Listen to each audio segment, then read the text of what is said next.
Hello, I am Dr. Sonia Cunningham Leverett of Hadassah's Crown Publishing. Today we're going to talk about the celebration for the 6th anniversary of BJ's Big Dream. Stay tuned.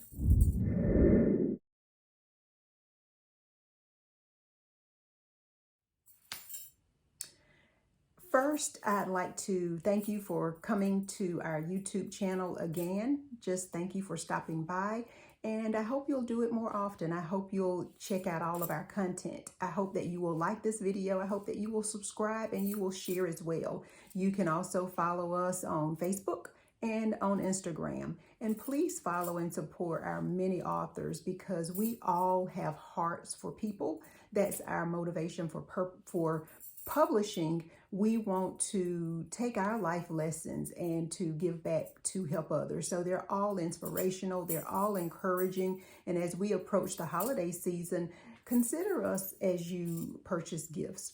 So BJ's Big Dream, as many of you know, if you follow the story, that it is the motivation or the inspiration that I received from my son, who was very determined to have a dream.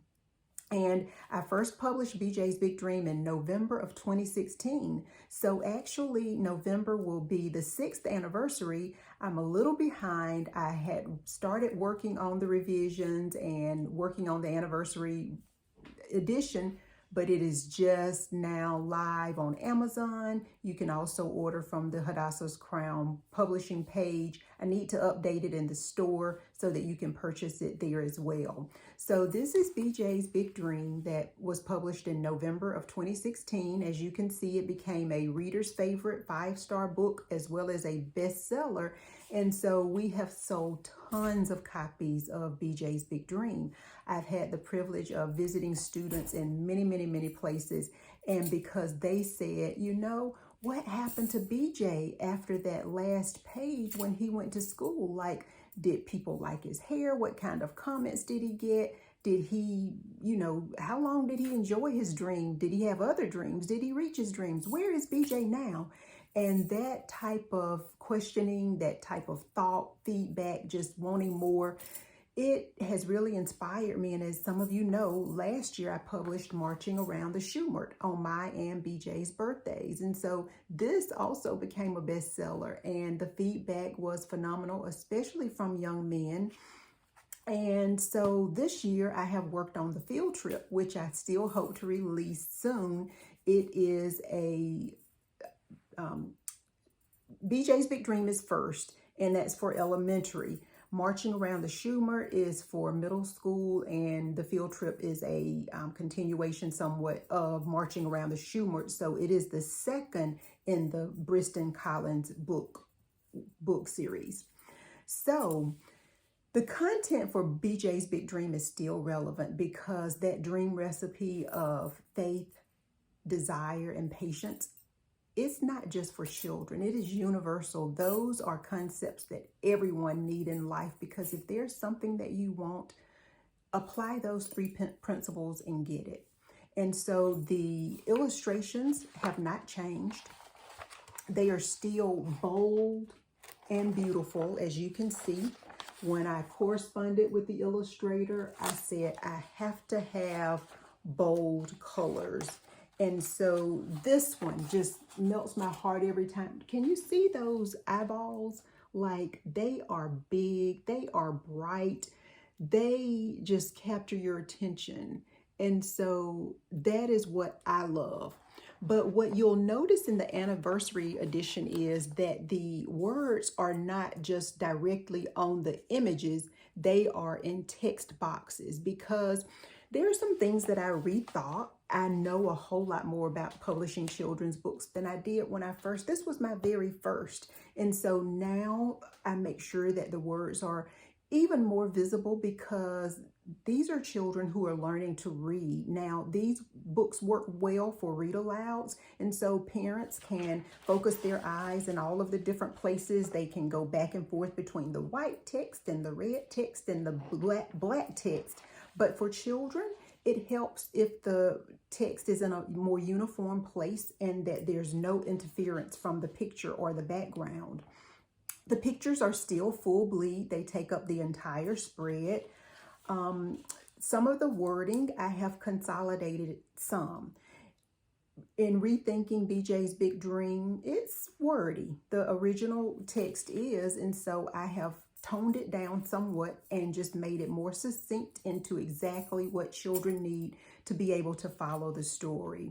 So again, I try to keep it more simple, and I redesigned the cover. And so if you're watching this video, then you're able to see the cover.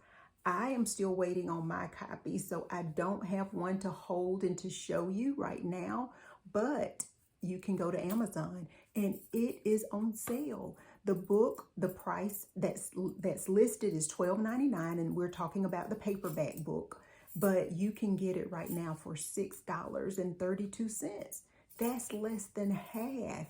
So buy it there, because if you buy it from me, it's going to cost more, especially when you have to add shipping. So if you're an Amazon Prime customer, go there and pick up the book. So since I published BJ's Big Dream, now there was already a movement toward natural hair, embracing who you are, accepting who you are. But the Crown Act has brought us even further into that, just realizing how many times our hair has held us back when it comes to sports, when it comes to promotions, when it comes to modeling.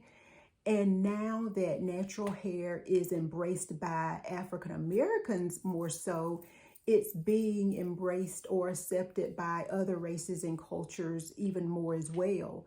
For example, when Michelle Obama and former President Obama went to the White House for the unveiling of their portraits, Michelle Obama rocked some braids that were phenomenal, and I was just in awe. When Ketanji Jackson was the Supreme Court nominee, and now she is the actual Supreme Court justice, and she rocks her sister locks, I am in awe.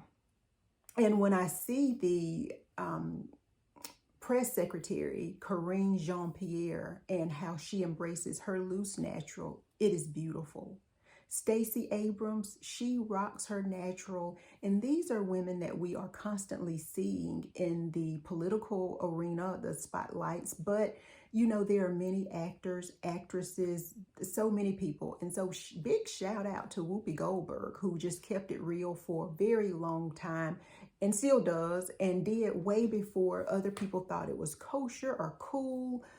You know, I'm so glad that we've come so far, but this makes BJ's Big Dream even more relevant to a lot of young men, because now a lot of young men may keep their hair faded around the sides, and they may rock some locks in the top.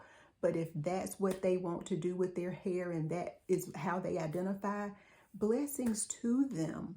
It looks great to me. And so for those who judge our young men and say, you know, only a thug would wear his hair that way, that put some type of anger in me that I can't even explain. And I know that there are people who will look at the cover of this book and say, you know what, that's not for my grandchild. That's not for anybody that I know, because I don't feel that a male is going to be successful unless he has a clean haircut, he's clean shaven. You have to do what gets you accepted. Well, I haven't been a fan of that, and I don't necessarily agree with that. People need to accept us for who we are and what we know, as opposed to what our outer appearance may be that they don't necessarily accept. Who says there's a mold that we have to fit into, and why do we buy into that? You know, the self-hatred that has been around for so very long, that was instilled in us during slavery. And I'm all off the paper right now. I'm going somewhere that I hadn't even planned, but I just have to kind of preach right now and say that our skin complexions, our hair texture, that self-hatred was taught. God made us the way he made us. And for me, sometimes the darker the skin, the more beautiful it is. the more coarse the texture is, the more beautiful it is, because it is easier sometimes for the hair to lock and for it to form into just a beautiful head of hair. Whereas for me in particular, my lock pattern in the front is a whole lot tighter than it is in the back. It took me a long time to lock my hair in the back, and that's one of the reasons that I wear my hair in a bob. Now, I love the bob style, but my hair in the back, even in locks, it wants to coil and curl around itself because the pattern is a lot looser. And so I just would prefer to keep it cut, as opposed to having to fight with the type of way it's growing into itself, if you will. So anyway, I encourage you to pick up your copy of the 5th anniversary of BJ's Big Dream, again, on sale on Amazon for $6.32. And I encourage you to encourage your children and other children that you know to embrace their ethnicity, who they are. And if they feel good about themselves and they project that wherever they go, you cannot tell me that they will not be successful. And so, you know, then we get into, well, what if it's kempt and what if it's not, if it's unkempt? You know, keep it neat, keep it styled, keep it, you know, take care of it. You know, I mean, there are some people who rock free-forming dreads if that's what they want to do. But again, here's that word, dreads. Who said that our hair is anything to dread? I don't believe in that word. So I really try to stay away from dreadlocks. I try to just use locks, because locks, that's what it is. But dreadlocks means that there's something to dread about it, and there is nothing to dread about it. I started my journey in June of 2019 when I formed or had sister locks interlocked. And I stayed there for 2.5 years, or a little over 2 years. And last year I went to more traditional locks. I had my locks combined. And I say all of that to say, I have not looked back. I don't have any regrets. I have loved my journey. I love my hair.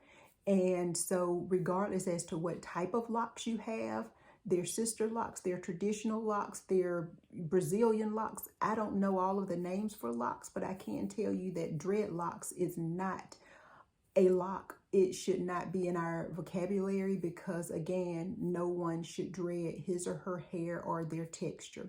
So again, I wanted to just share with you why I'm celebrating BJ's Big Dream and why I want you to celebrate with me. And again, if you learn nothing else from this video, I hope you will pick up a copy of BJ's Big Dream, because it is to me, it's a classic. It's a book that will continue to be in style and be relevant, because as I've told young children all over this country, it's not about the hair per se. It's about the dream, and the fact that this young man had his mind focused on what it was that he wanted, and he stuck with it. Now, his dream, he started when he was about 5. That was when he would put on the long black towel and he would sing and pretend that he was Bob Marley. And it wasn't until he was 15. So I'm saying this dream lasted pretty much 10 years. And for a child, that's a long time. Do you know how children start asking, when is Christmas? Like in February, we just had Christmas and it's going to be a minute. But for them, that takes forever. And so for this child to hold on to that dream for that long, that took a lot of perseverance and grit and determination.